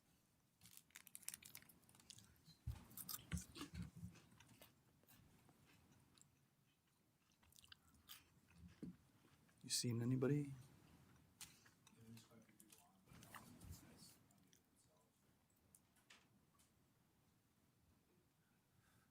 All right. Seeing that no one appears to be speaking online. Want to speak? Do you want to speak? Okay. All right. I Yeah, don't know. She motion. was trying to do it, but that's fine. Okay. Motion to close the floor. Motion to close the floor. Motion to close the floor made by Alder Eck. Second. Second by Alder Hutchison. All in favor say aye. Aye. Opposed nay. You guys have it. The floor is closed. So we have an amendment and a second. Any further discussion? Alder Eck? Okay. Yeah, so I just want to reiterate that we did talk with our attorney, Cochart, and this is legal because I know that Alder Hutchison had talked to me ahead of time today, or just today when I got here, concerned about the legality of it. And so it just want to rest assured it is a legal thing that we can do. And it was read at least twice. So I just want to clarify that it was read. We did reiterate that this is what we were asking for. And so I just want to clarify that to make it clear that, I know it got a little confusing because we completely changed our wording after the WEC decision. And anyway, so that's what we were presenting at the PNP committee. And of course, I'd like it to stand as is. So, Sure. Thank you. Thanks, Alder. Any other comments? Alder Grant? Thank you, Mayor. I think it's being misunderstood. The verbiage is saying we urge the mayor and HR. We are not requiring them to. Ultimately, whether this language is in here or not, the mayor and HR has a right to oversee our staff. So truly, we're not making anyone do anything. That's why it's not on the personnel agenda. We are urging them.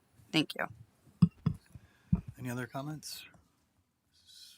Alder DeBaker. Can I get a clarification on the amendment? What is going to remain? Yeah, so Alder Hutchison moved an amendment that would just maintain the first sentence in the communication that's before you.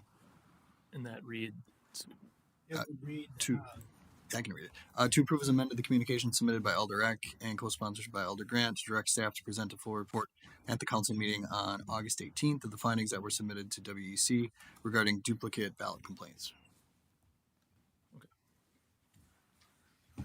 Alder Shelton. Yeah, I'm going to support this amendment. I was at this meeting, and it is possible that I missed something, but I do not remember hearing this language. I fully, if it was there, I apologize, but I don't remember hearing all this language. So I'm going to vote for this. Okay. Anything else? Alder Orlowski and then Morgan. I'll also agree with Alder Hutchinson that at the meeting, I was also under the impression that we were just voting on making for the presentation and making the findings public. And that's what I thought we were voting on also. So. Okay. Thanks, Alder. Alder Morgan. Well, I made the motion to accept it as it was amended, removing the resolution and then just adding the parts about having it done in a timely fashion before our next council meeting. So if we take out everything else, we don't have anything here that says this has to be presented. I mean. No, they're keeping it. Is that staying in? Yeah, or? that's it. Yeah. It's just taking out. Okay. And like I say, I made the motion. It was seconded by somebody else on the committee. I don't remember who, but I had no trouble understanding it. Any other comments? Seeing none, all in favor of the amendment signify by saying aye. Board vote. Opposed, nay. Board vote, please. Board vote has been requested, so this is on the amendment to remove everything but that first sentence.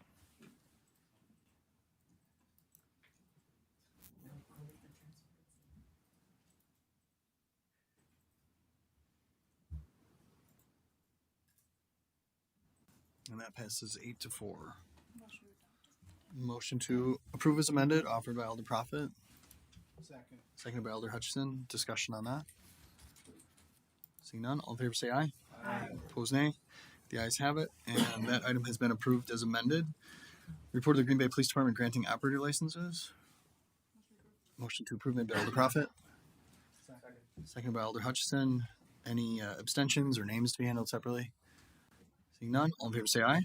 Aye. Opposed, nay. The ayes have it. That report has been approved. Plan Commission. Motion to approve made by Alder Presley. Seconded by Alder Orlowski. Items to be handled separately is item 2. Any others? Hearing none. All in favor of approving the remainder of that report will signify by saying aye. Aye. Opposed, nay. The ayes have it. The report has been approved with the exception of item 2. Alder Grant. Thank you, Mayor. So this item is to amend our Go Big Green Bay comprehensive plan that we just did a year ago. I have had majority of the residents not in support of this change. We just did this a year ago. So myself and the residents agree that the initial recommendation of low density residential land use is appropriate for this area. So I'm going to motion to deny. Okay, Alder Grant moves to deny. That's seconded by Alder Eck. Further discussion, or maybe we'll invite economic development to weigh in. Just maybe to kind of explain the project and what's going on here. Go ahead. Sorry. That's okay. So the comprehensive plan is a policy vision document. I kind of like to describe it as something that's a 35,000 foot policy document that looks ahead 20 years. And this comprehensive plan document identifies this area as a future growth area for the city, housing opportunity area, and the neighborhood node. So that in those definitions, it's woven in that there's a mix of housing types, increase of densities where appropriate, and incorporating neighborhood supporting retail and commercial uses in that area. So as such, a mixed residential future land use designation would be appropriate in this area. It's currently designated low density residential, and the difference is really subtle. So low density residential also includes a variety of housing types, including small format apartment buildings, single family attached, duplexes, things like that, and low density residential. The difference between low density and mixed is kind of that incorporation of some of the larger format apartment buildings, possibly woven in with some neighborhood sporting retail. So the item before the council tonight is really looking at kind of that future policy direction and what's appropriate, and if a mixed residential land use type is appropriate in this future growth area of the city. Thank you for that description.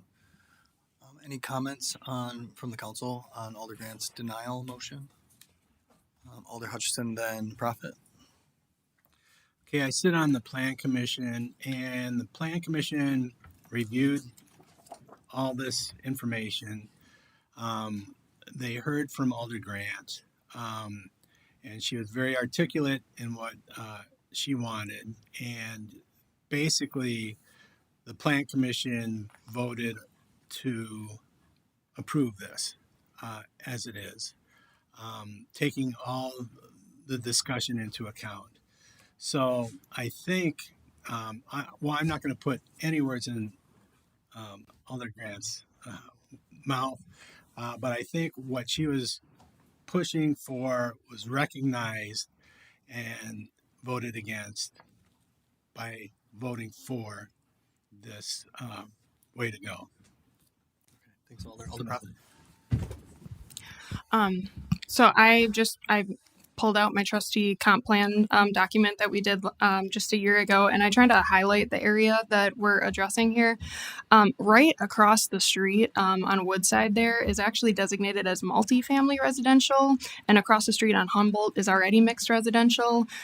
So I think like just as a buffer point, especially when looking at 83 in our comp plan for future growth framework, which was included in our plan commission documents, really highlights that exact spot that we're discussing tonight as a mixed use neighborhood development.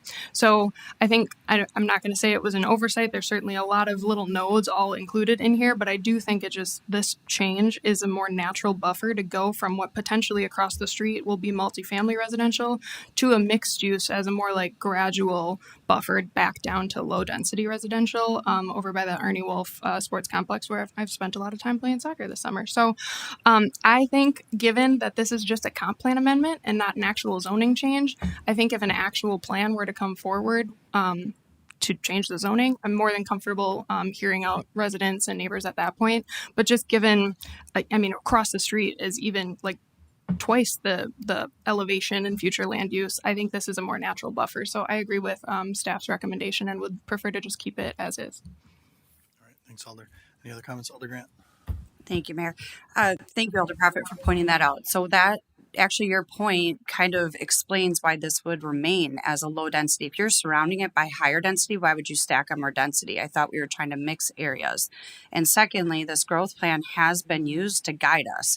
In fact, the growth plan in my district, if you all remember, the Kosmosky development was low density and 150 units was approved for that area. So you can't tell me that that gets followed. So the plan that we approved today is something that the Plan Commission, staff, and council look to when we are approving rezoning and PUDs. So if we make this decision tonight, we are setting the precedent of what we see for this area.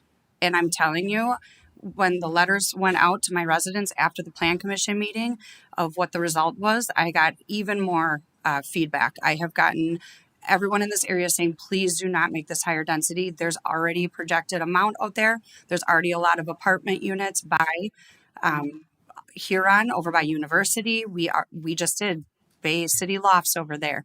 There's the Mossy Oak Creek apartments over there. There's a school right there. So actually having a lower density put in by the higher density is creating that mix. And we are going to take that away. Thank you. Thanks, Alder. Anything else? Alder Eck. So I just want to reiterate that this is Elder Grant's district. She's representing her citizens, her residents that have reached out to her. And I know all of us also got contacted with emails from the president of Schmidt Park Neighborhood Association, and he represents a lot of people because he talks to a lot of people. I know that because I'm a resident of my neighborhood, and that's what I do. I try to also, aside from representing my neighborhood, I'm representing my whole district, and so I commend her for that, and I think we should all take that into consideration. Thank you. Thanks, Alder. Anything else? Alder DeBaker. I echo Alder Eck's sentiments there. I think we owe the people of that area their voice and take a second look at this before we try to push it forward. That's it. Anything else? All right, so the motion is to deny. So an aye vote is a denial of the staff recommendation. Yes, board vote has been requested. So this is a vote on denial of the item.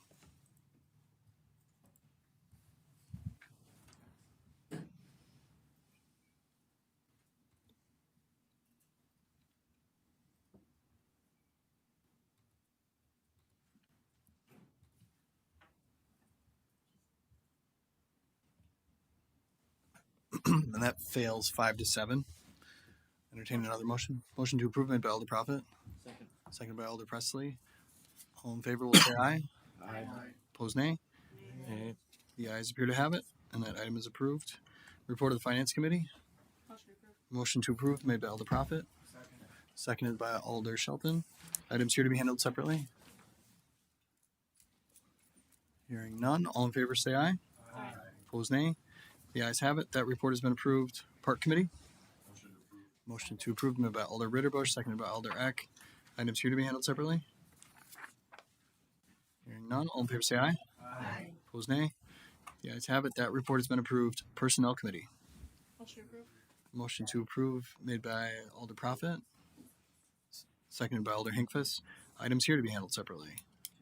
2.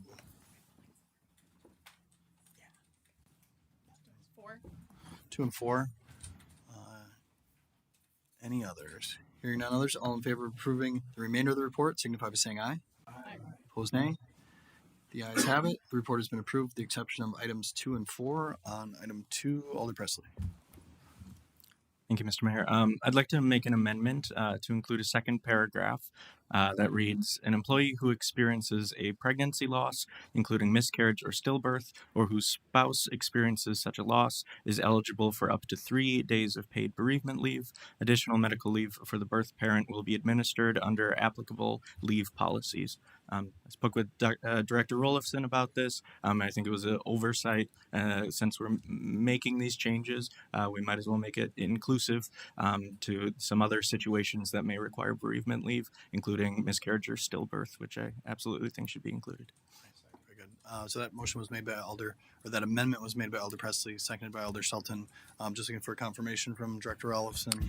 Yeah, it's currently something that we provide our employees today. It's just not written in the policy, so we thought it'd be a great idea to just lock it in. Okay, sounds great. So there was an amendment and a second. All in favor will say aye. Aye. Opposed, nay. The ayes have it. The item has been amended. Motion to approve is amended, made by Alder Prophet, seconded by Alder Ritterbusch. Further discussion? Seeing none, all in favor say aye. Aye. Opposed, nay. The ayes have it. That item has been approved as amended. Onto item 4, which Alder Prophet pulled. I'd like to make a motion to table item 4. This was not something that was handled at personnel and then was added as an additional agenda item. So I think if this was a communication that was brought forward, then it should be submitted through our formal communication process so that it can be co-sponsored and added to a personnel committee and addressed as a separate item rather than coming directly to council first. Just on that point, maybe we'll go to Attorney Kochart just to kind of explain how our process works as far as petitions or communications and how those are routed. Things can't just originate at committee. Yes, that's correct. So our communications process, which was recently updated, or I think fairly recent in the last year or so, there's a process for alders to submit communications, a timeline for those to be placed on committee agendas, and then if approved, forwarded to council. There's not generally a process by which they skip over those steps. So they first need to be submitted, and then with the consent of the chair of that committee are added to committee agendas to be discussed, and they need to be on the agenda prior to the meeting in order to be discussed. Very good. Thanks. Alder Hinkfist. I was just going to concur with that because I'm not sure how this ended that way, and we did send it back and said we would put in a communication. So, totally agree. Okay, sounds good. So we have a motion to table from Alder Prophet, seconded by Alder DeLee. All in favor will say aye. Aye. Opposed, nay. The ayes have it. That item has been tabled. Report of the Public Arts Commission. Alder Prophet. Yeah, I have an amendment to offer.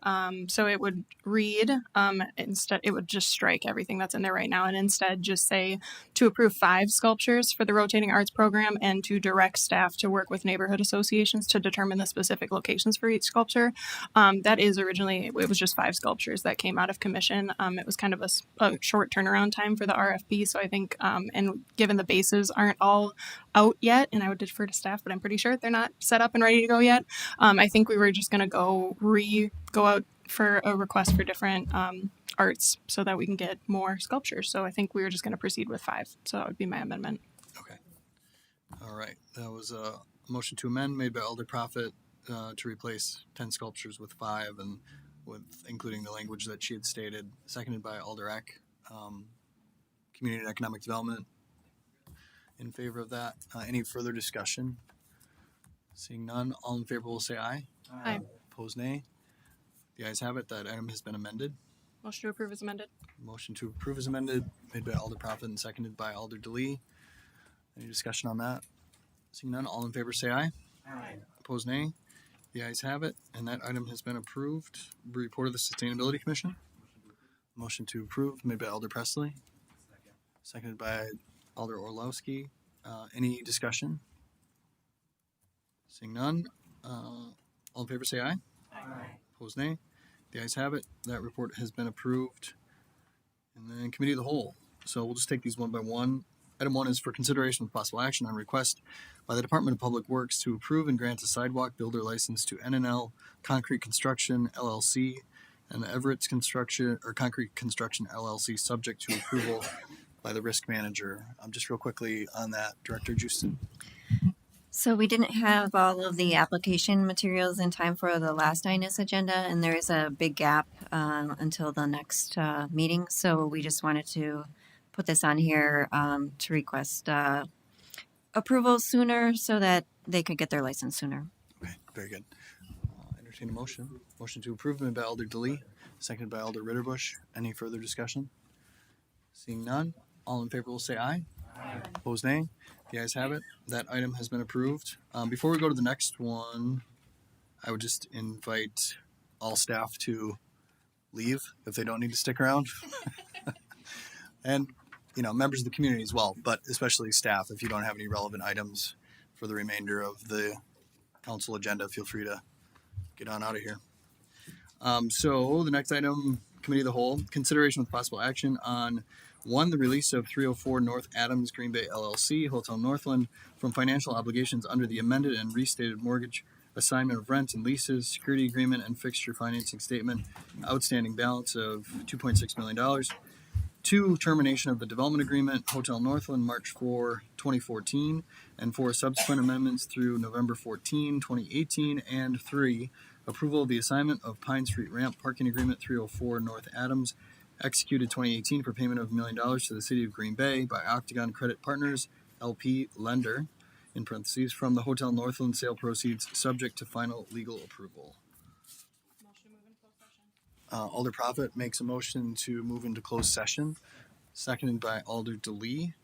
Discussion on that, Alder Grant? Before we do that, I would like to ask some questions. Your mic. Oh, I'm sorry. Before we do that, I'd like to ask some questions of things that can be discussed publicly, just so that our residents are aware of some things, so that it's not so closed session. Yes, So- and well, we do have a motion on the table, so we need to dispense with that. But before moving to the vote, I would just say we can certainly address those questions after we come out of closed session. So that's an opportunity as well that we would take up. But we do have a motion and a second. So on that, is there any further discussion? I say it Alder might Profit. save some conversation, doubling up our conversation is all. Yeah, and I think given that none of us were around when this originated, I think it'd be good to get some background and history. And I am not comfortable talking about financial stuff with a pending sale in right now without getting any background knowledge, given that none of us, including the mayor himself, were not a part of this original agreement. I think we should get some direction from legal staff first before we potentially open up ourselves to litigation if some of those questions. I would just like to get directed by legal before we proceed with any questions. That's just why I motioned right away to move into closed session. I think we can address whatever we can address after that, but I'd like to get some clear guardrails before we do that personally. Makes sense. Any other comments on the motion? Just For a a second response to that, Attorney Cochard is aware of the questions I'll be asking her and has given me prior approval that none of this is anything that is closed session worthy. Sure. Or if so, she will let me know. Okay. Any other comments? If not, we'll read the language and then we'll take a vote. The council may convene in closed session pursuant to section 19.85 subsection 1 subsection G Wisconsin statutes for the purpose of conferring with legal counsel for the governmental body who is rendering oral or written advice concerning strategy to be adopted by the body with respect to litigation in which it is or is likely to become involved.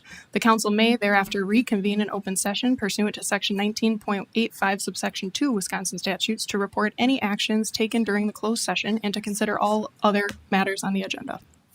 Thank you, Alder. So we will use the board for the vote to move into closed session.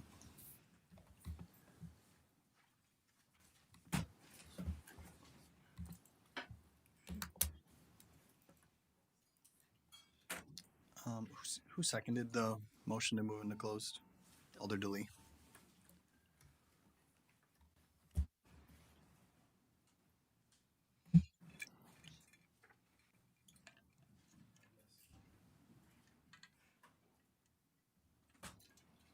and that passes 11-1.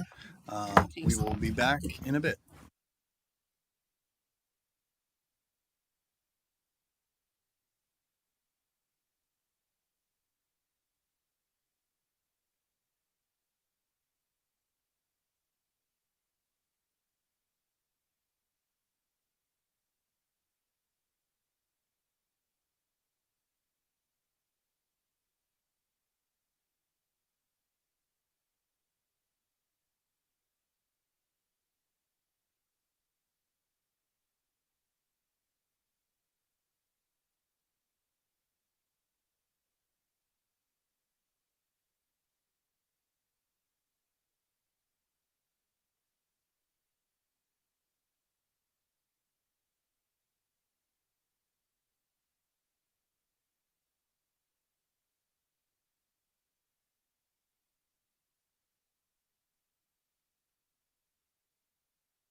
call the council back to order and entertain a vote to return the regular order of business. All right, motion made by Alder Eck and seconded by Alder Hinkfist. All in favor will say aye. Aye. Opposed, nay. The ayes have it, and we are back to regular business. Entertain a motion. Can I make a motion to open the floor to hear from the buyer? Alder Prophet makes a motion to open the floor to hear from the buyer. That was seconded by Alder DeLee. And so if the buyer is on the line, feel free to state your name and address, and then just give us some information on what you're looking forward to doing with the Hotel Northland here. Hi, this is Blake Malika. Can you guys hear me okay? Yes. Nice to meet all of you. I don't know if video works or not, but I've got that if that works Yes. for you guys. Yep, we can see and hear you. Awesome. Yeah, so I live in Dubuque, Iowa. Myself and my business partner are the co-founders of our firm called Tertium Development. We're very much focused on community-oriented hotels, also iconic properties such as this one.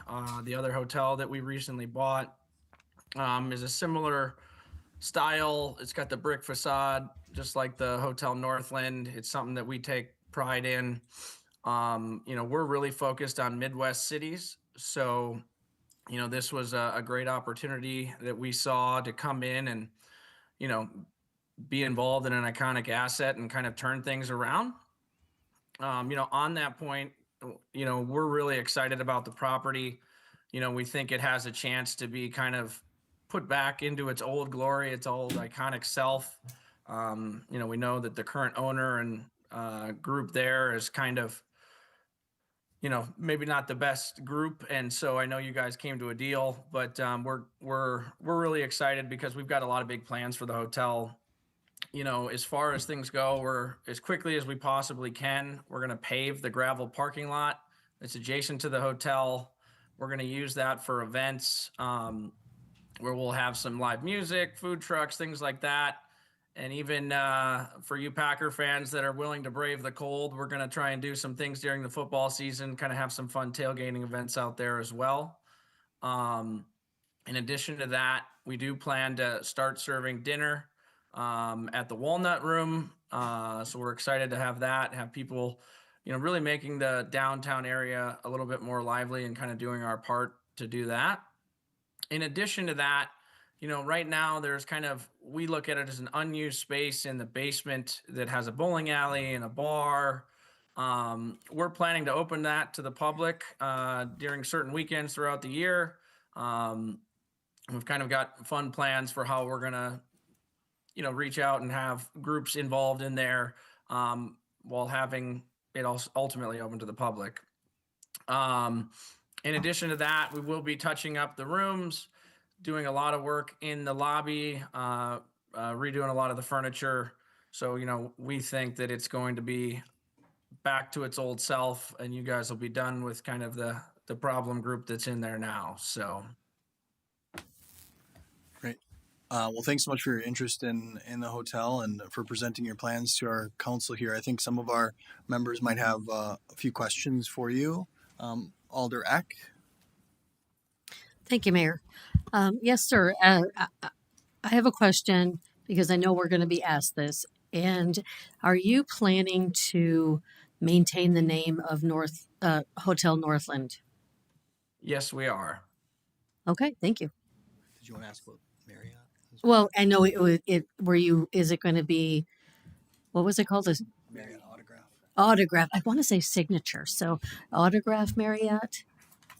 Yeah, it will still stay as part of the Autograph Marriott family. Okay, thank you. Other questions from council? Alder Ritterbusch. Are you a Packer fan? I am, yeah. I'm a huge football fan. I went to Ohio State, so I'm a Big Ten guy as well. Okay, awesome. We won't hold that against you. Other questions from council? All right. Well, thanks so much for making yourself available, and thanks for all the good plans you have for the hotel. We appreciate it. Thank you, everyone. A motion to close the floor made by Alder Hutchison, seconded by, who was that? Alder DeLee. All in favor say aye. Aye. Opposed nay. The ayes have it. Floor is closed. Because we didn't vote the first time. So entertain a motion. Motion to approve made by Alder Prophet, seconded by Alder DeLee. Discussion. Alder Grant. Thank you, Mayor.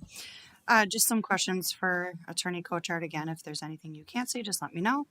Can you kind of just cover proposed sale price of what you can or can't disclose of the debt or what we can know?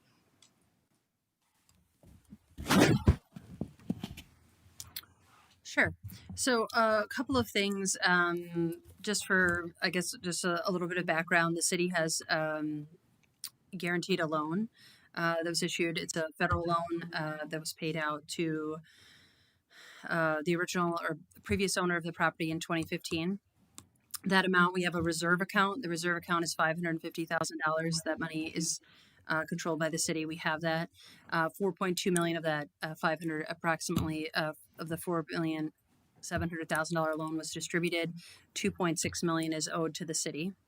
There was a request to release our loan from the sellers and the lender in this property. Through a couple of events, there was a receivership. There's a prioritization of the mortgage holders, lenders in this situation. The city is in fourth position behind certainly the primary lender, estate loan, and others. Those loans total far exceeds the purchase price of this property. So this sale is going through as a deed in lieu of foreclosure. And in the event of a foreclosure, if we don't approve this, the city would likely not receive any of its loan funds back because we are a subordinate lender. Perfect, thank you. And are there any binding protections that will preserve the continued hotel operations? Other than what the seller has provided and that they're paying what I think could be viewed as a market, market rate or their sale proceeds are for the property to continue operation. The city doesn't have any additional guarantees. Okay, thanks.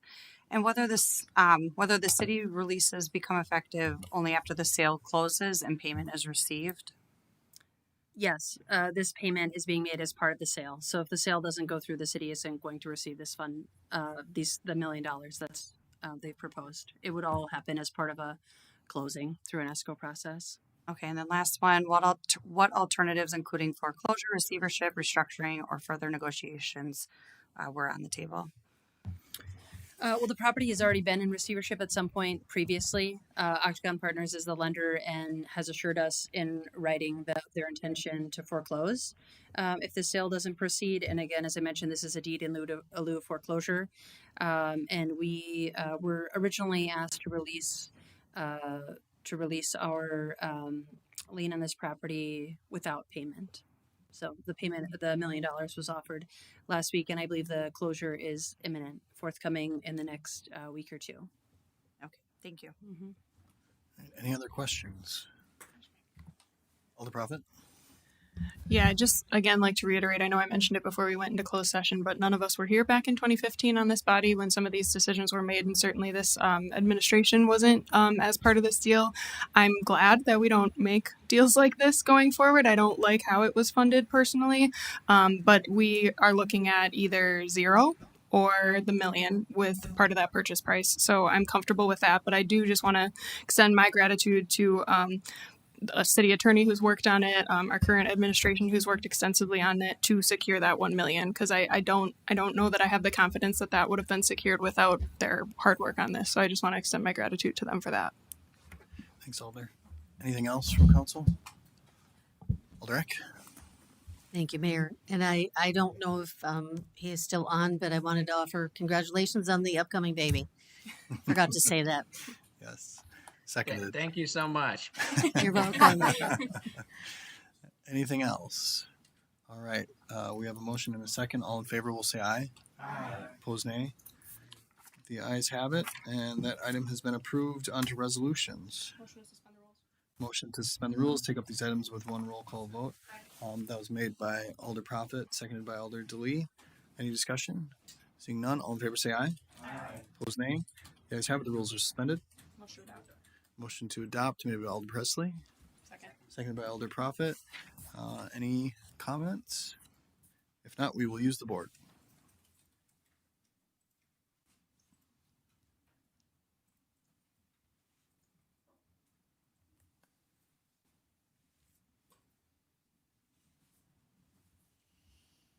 All right, those are approved unanimously. Ordinances for first reading. Motion to suspend the rules, take up these items with one roll call vote made by Alder Prophet, seconded by Alder Hinkfist. All in favor will say aye. Opposed, nay. The ayes have it. The rules are suspended. Motion to advance. Motion to advance made by Alder Prophet, seconded by Alder DeLee. Any discussion? Seeing none, all in favor say aye. Opposed, nay. The ayes have it, and these ordinances are advanced to second and final reading. Adjournment. Motion to adjourn made by Alder Eck, seconded by Alder Ritterbusch. All in favor say aye. Opposed, nay. The ayes have it. We're adjourned. Thanks, everybody.